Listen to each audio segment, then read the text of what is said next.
भूषण जी उर्फ पंडित जी को गीता ज्ञान देने के लिए जिस जगह से बुलावा आया है वो जगह ऐसी है कि कोई भी शरीफ इंसान वहां जाना तो दूर, उसका नाम तक सुनकर कांप जाता है।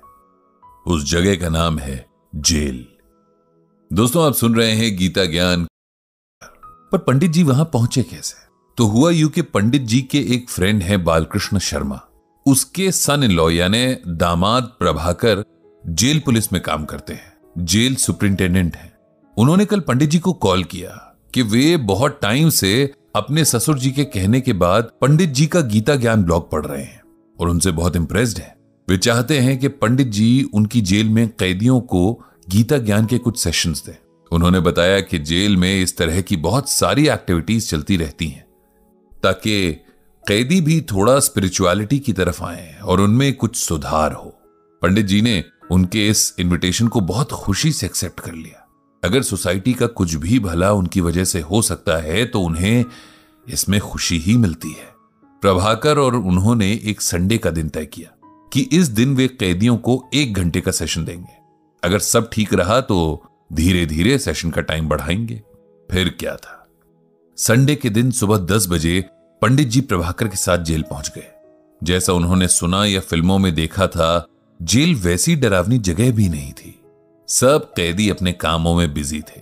कोई फर्नीचर बनाने का काम कर रहा था तो कोई सब्जियों की क्यारियों में पानी डाल रहा था, कोई कपड़े सी रहा था तो कोई रद्दी पेपर से एनवेलप्स बना रहा था। कुल मिलाकर सब अपने काम में लगे थे।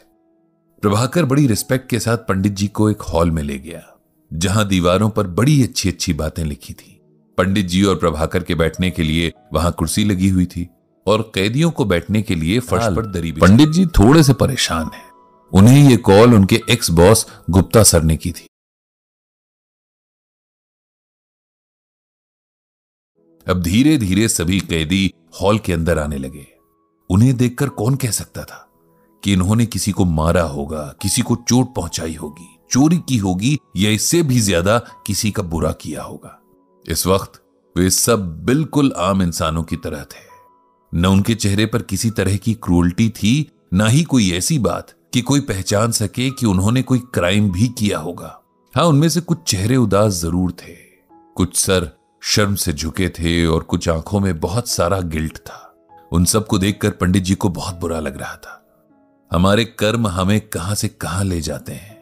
कई बार हमारे हालात इतने खराब हो जाते हैं कि सही गलत के बीच का फर्क ही हम समझ नहीं पाते, और फिर वो हो जाता है जो इंसान को जेल जैसी जगह पर ले आता है।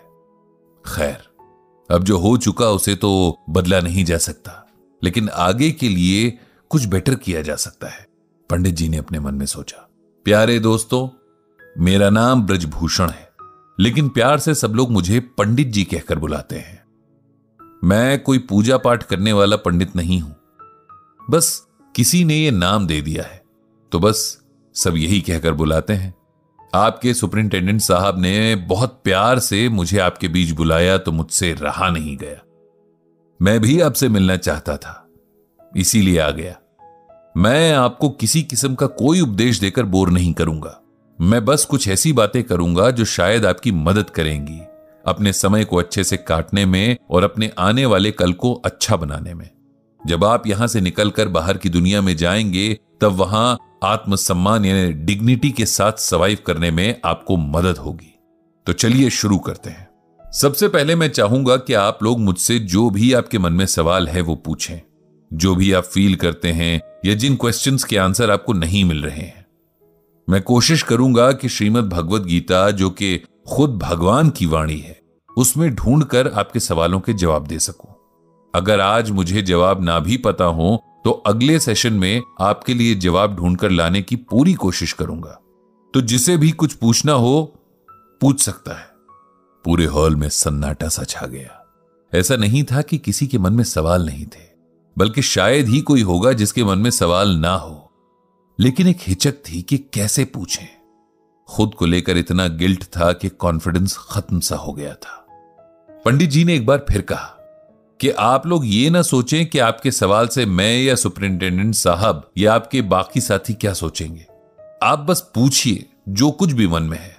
तब एक यंग सा लड़का खड़ा हुआ। वो बहुत दुबला पतला सा था, उसके चेहरे पर गहरी उदासी थी, जैसे उसने जीवन की उम्मीद ही खो दी थी। सर, मेरा नाम राहुल है, मेरी एज 24 साल है, 24 ईयर्स। मैं यहां चोरी के इल्जाम में कैद हूं। वो चोरी जिसके बारे में मैंने खुद ही पुलिस स्टेशन में जाकर बात की थी, बताया था कि मैंने की है। मैं आपसे जानना चाहता हूं कि जो गिल्ट मुझे दिन रात खाए जा रहा है उससे मैं बाहर कैसे निकलूं। मेरी बॉडी तो यहां सजा काटकर फ्री हो जाएगी, लेकिन मेरा मन इस गिल्ट से कैसे फ्री होगा? यह सवाल सुनकर पंडित जी ने कहा, राहुल, थोड़ा सा अपने बारे में बताइए। सर, मैं एक मिडिल क्लास फैमिली से हूं। मेरे मां बाप बहुत पैसे वाले तो थे नहीं, लेकिन सोसाइटी में उनकी इज्जत थी। हम 3 भाई बहन हैं। मेरी दोनों बहनें बहुत अच्छी हैं, पढ़ाई में बहुत सिंसियर हैं और मां बाप की बातें मानने वाली हैं। शुरू में मैं भी ऐसा ही था, लेकिन टीनेज में आते आते गलत संगत में पड़ गया और वहीं से मेरी बर्बादी शुरू हो गई। शुरू में मैं भी ऐसा ही था, लेकिन टीनेज तक आते आते गलत संगत में पड़ गया और वहीं से मेरी बर्बादी शुरू हो गई। मुझे नशे की आदत पड़ गई। मैं स्कूल बंक करने लगा, घर से पैसे चुराकर उनसे खुद और अपने दोस्तों को नशा कराता। अब स्कूल से मेरे घर कंप्लेंट्स आने लगीं तो मेरे पेरेंट्स ने मुझ पर सख्ती करना शुरू कर दिया। इस बात ने मुझे और भी जिद्दी बना दिया। मैं हर तरीके से उन्हें परेशान करता। उन्हें परेशान देखकर मुझे बड़ी अजीब सी खुशी मिलती। मेरी बहनों ने भी मुझे समझाने की बहुत कोशिश की, लेकिन पता नहीं मुझ पर क्या हावी हो गया था जो मुझे किसी की भी बात समझ ही नहीं आती। फिर मेरी बड़ी सिस्टर की शादी तय हो गई।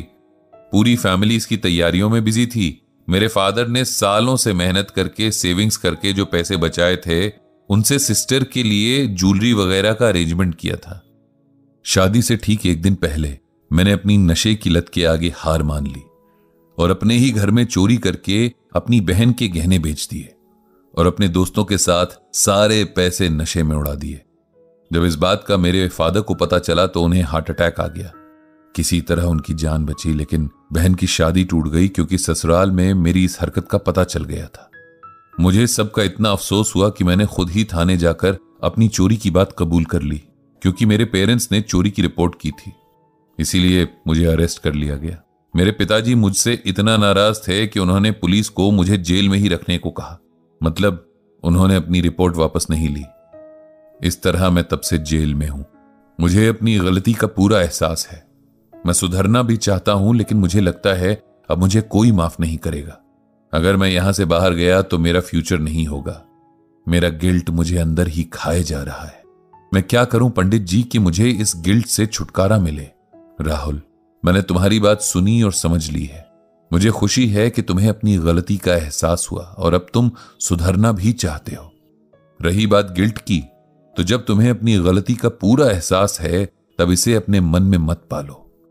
गीता में भगवान श्री कृष्ण कहते हैं कि अपि चेत्सु दुराचारो भजते मामन्य भाग साधुरेव समंतव्य सम्यक व्यवसितो ही सह। यह श्लोक गीता के 9वें अध्याय में है।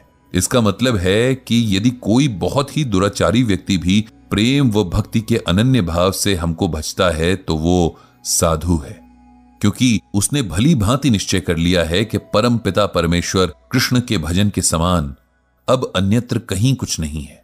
सिंपल वर्ड्स में कहूं तो जिस पल तुमने अपना जुर्म मान लिया और उसे ना दोहराने का खुद से वादा कर लिया, तुम उसके बोझ से मुक्त हो गए।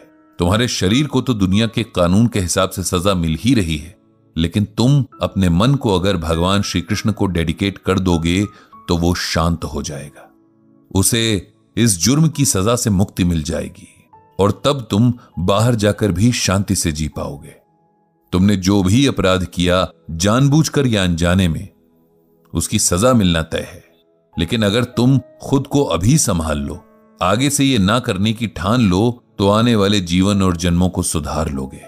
मैं तुम्हारे अच्छे फ्यूचर की कामना करता हूं। इसके बाद पंडित जी से और भी कैदियों ने सवाल पूछे, जिनमें से कुछ के जवाब उन्होंने दिए, कुछ के अगले सेशन के लिए रख दिए। इस तरह 1 घंटे का यह सेशन समाप्त करके पंडित जी वहां से चले गए।